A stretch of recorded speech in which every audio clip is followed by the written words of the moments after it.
कोणाची दादागिरी या ठिकाणी चालून देणार नाही। दरम्यान आजच्या मोर्चाचा मूळ हेतू वेगळा होता असा आरोप मीरा भाईंदरचे भाजपा आमदार नरेंद्र मेहतांनी केला। त्यावर नरेंद्र मेहताच या सगळ्यासाठी कारणीभूत असल्याचा पलटवार मनसेचे नेते अविनाश जाधव यांनी केला।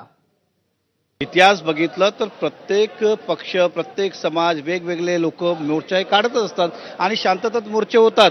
त्याच्यात कधी काय पोलीस अशी भूमिका घेत नाही। परंतु ज्यावेळी हे पोलिसांना समजतो की ह्या मोर्चाचा उद्देश वेगळा आहे किंवा काहीतरी लोक ह्यामध्ये जाणून बुजून प्रयत्न करतील तणाव निर्माण करायचं, म्हणून पोलिसांचे योग्य वाटलं ते काँग्रेसवर स्टेप तरी घेतलं। उदाहरण सांगायचं की या समजा काहीतरी घडलं, दोषी कोणी असेल, मराठी असेल किंवा मराठी आणि काय घडलं, मग त्याला तुम्ही परत सरकारलाच विचारणार। तुम्हाला सांगतो त्याच माणसामुळे हा मोर्चा निघाला। त्यानेच तो 40 सेकंदाचा व्हिडिओ व्हायरल केला, सगळ्या प्रेसला दिला आणि आता तो आम्हाला सांगतो।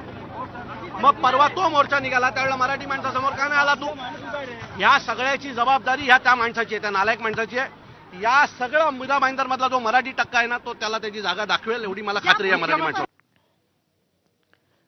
परिवहन मंत्री प्रताप सरनाईकांच्या बालेकिल्ल्यात मराठीच्या मुद्द्यावरून विराट मोर्चा निघाल्यानं